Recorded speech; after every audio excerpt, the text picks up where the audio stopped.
Anthony Smith in a recent interview revealed that Jon Jones had failed all of his drug tests leading up to the fight UFC 235. Jon Jones has now responded to Anthony Smith. He posted this on his Twitter saying, "The week of our fight, Jon failed every drug test. Whatever helps you sleep at night, buddy." Kevin Lee was recently forced out of his fight with Sean Brady due to an injury. He recently reacted to pulling out and posted this on his Instagram with the caption, "Everyone around me has known how hard I've worked for this fight, and just this last year I've put in so much work. It hurts to have pushed this fight back, but last week I injured my ribs. I apologize to coaches at UFC and at Sean Brady MMA, but hopefully we get to do this August 7th in Houston. We'll add some star power. #UFC 265. With Max Holloway out of his fight with Yair Rodriguez due to injury, Islam Makhachev vs Thiago Moises will now headline the main event. Islam Makhachev is coming off a submission win over Drew Dober, and Thiago Moises is coming off a unanimous decision win over Alexander Hernandez. Fedor Emelianenko is set to make his return in Bellator MMA on October 23rd. Ariel Helwani posted this on his Twitter saying, "Fedor's return fight will take place on October 23rd in Moscow, Russia at the VTB Arena. Bellator just announced. Opponent to be determined. First Bellator event in Russia."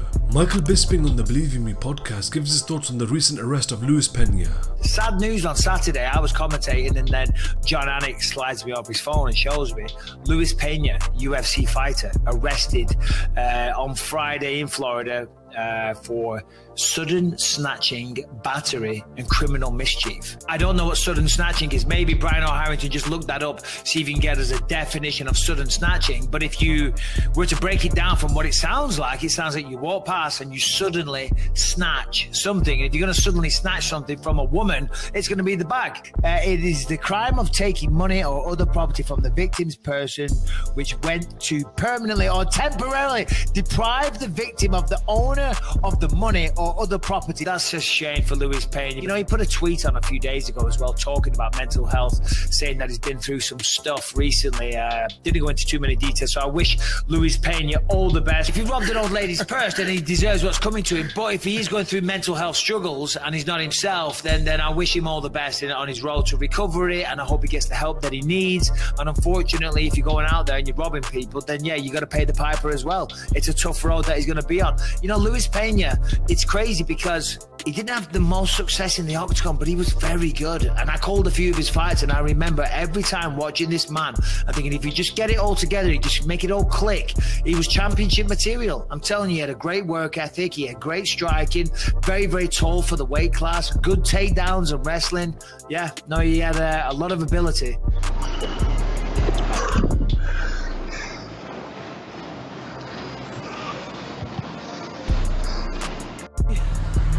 See if we can put this bitch to work.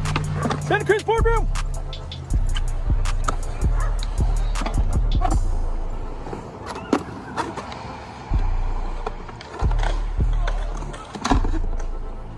Anthony Smith on Sirius XM gives his thoughts on his upcoming fight against Ryan Spann. It's kind of on my time. Like, I'll fight you. I'll fight anybody. But like, if I'm not in camp, then I'll fight when I'm ready to fight. You know what I mean? I think I put the work in. If he wants the opportunity, he can wait for it, and that's kind of what happened. Big fan of that guy. I like how he fights. You know what I mean? He brings the heat for sure. He's never shying away from a fist fight, so I appreciate that about his style. Big, tall dude.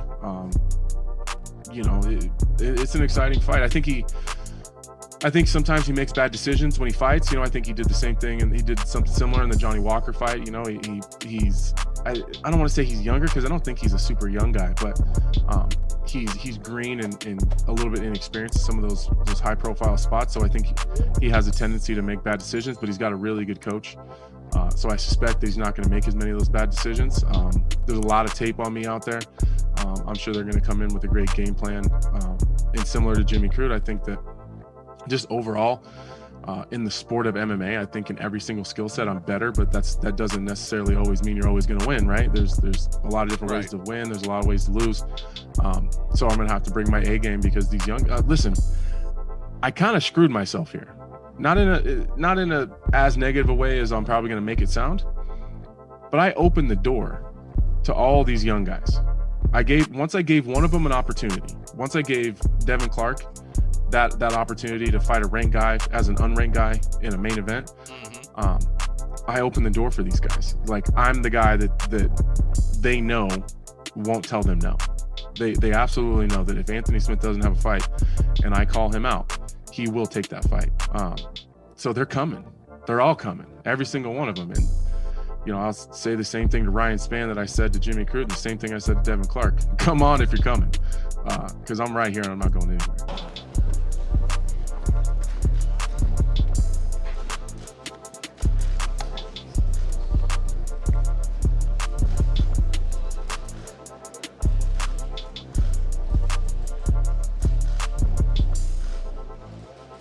Thank you guys very much. 5 rounds or less tomorrow between Alexander Volkov and Cyril Gane.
Interesting story. Got into a car accident. Car is total, but I walked away looking good. And you know, I made friends with the ambulance crew. I made friends with the fire department, and even the guy that hit me. And I just remember waiting for the cops, thinking I'm gonna have a sense of security, and the cops were completely useless. You know, it was the complete opposite, and it got me thinking, like, that expectation that I had, and it made me realize that expectation is a sign of setting something up that's not there. It's not real.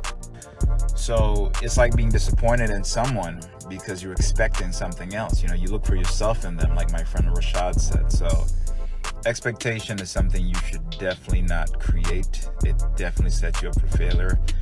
And I think his lesson is just try to be more present, try to be more there. And like my mom said, you know, your disappointment is God's appointment. So